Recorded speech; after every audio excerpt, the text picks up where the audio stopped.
at Birds 24/7 at Philly Mag, the wide receiver outlook. He's breaking down each offensive and defensive positions. The first couple installments we'll take a look at this week. We were talking about wide receiver earlier in the show, and Josh has the wide receiver outlook, Josh. So, one of the things we were discussing is whether or not the Eagles would be a player in free agency on the wide receiver market, meaning that they only really have 3 guys on the roster currently at that position.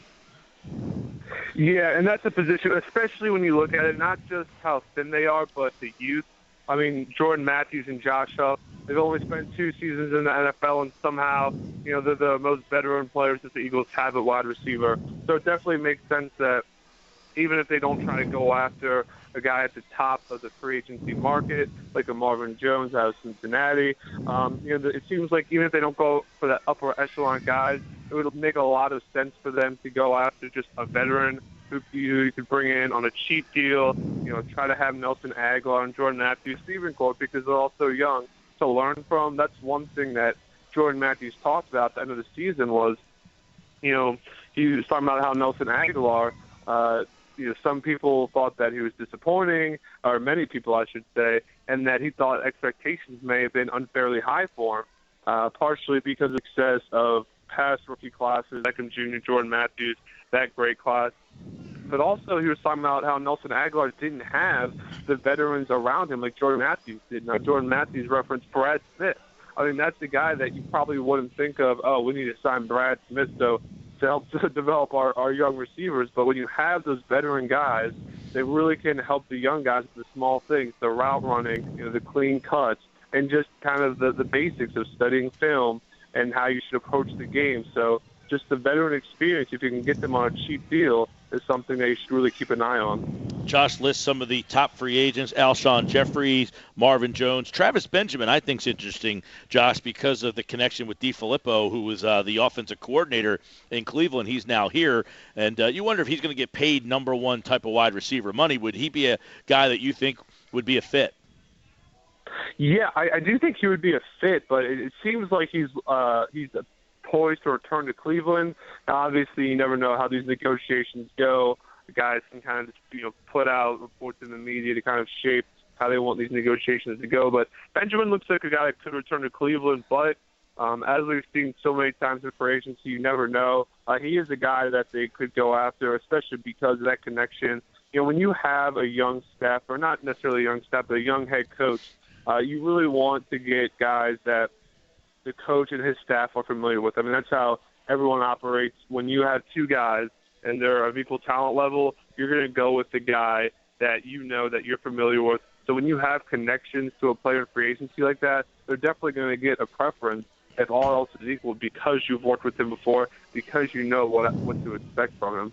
Josh, what about, because of the youth, is the draft at 13 an option? I think Laquon Treadwell might be the far and away the best receiver in this draft. If he's there at 13, is that an option, or do you think with the youth on this team already at that position, that wide receiver probably not an area they would explore? Well, yeah, I agree that Laquon Treadwell out of Ole Miss, he definitely seems to be kind of the far and away best receiver in the draft. A lot of people think he may be the only receiver to go in the first round of the draft. At least that's how it's shaping out so far in terms of the kind of the top 32, top 35 prospects. But I would expect him to go elsewhere at number 13. I think you could see other guys at other positions maybe fall a little bit. Treadwell, although he's considered the best receiver, he's kind of a lower half of the first-round talent compared to like a top 10 talent. And really what the Eagles, they're going to need to address the offensive line, potentially quarterback.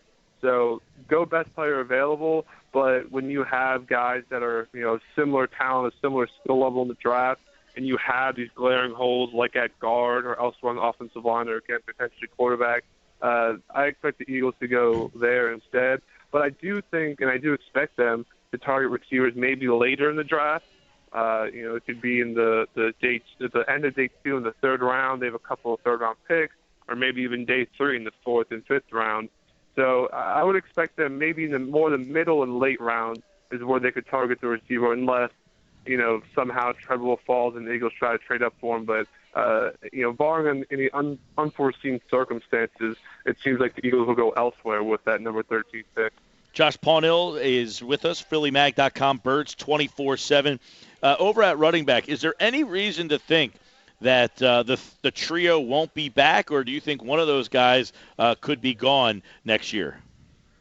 Well, it's certainly possible, and I think the only guy who I think could realistically be gone is Darren Sproles, and that's because the Eagles could save $3.5 million if they cut him in the final year of his deal. He obviously adds a lot of value as a Pro Bowl punt returner. And the one thing that is kind of unique to him is it seemed like every year under Chip Kelly, it was always, okay, next year Chip is going to use Darren Sproles more. Next year Sproles will be more of a weapon out of the backfield as a receiving option. But he never really seemed to use him as much as he could have, especially this past year.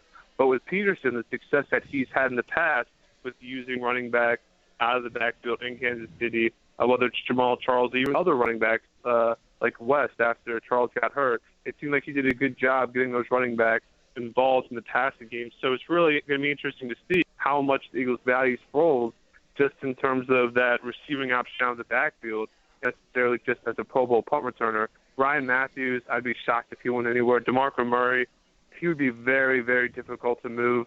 It would cost the Eagles $13 million if they cut him, which is obviously a very, very significant number. And if they trade him, it's dubious that another team would want to take on that kind of cap hit. So to me, Darren Sproles is the only one that's somewhat likely to be gone. But even him, I would say, is around 50-50. Josh Paunil, PhillyMag.com, with more on his series of the off-season outlooks at each position. Check that out at Birds 24/7 here on this Thursday, talking to Josh, and we'll continue to look at that series down the road. Thanks, Josh. Appreciate the time as always, pal. Thanks for having me, Mike.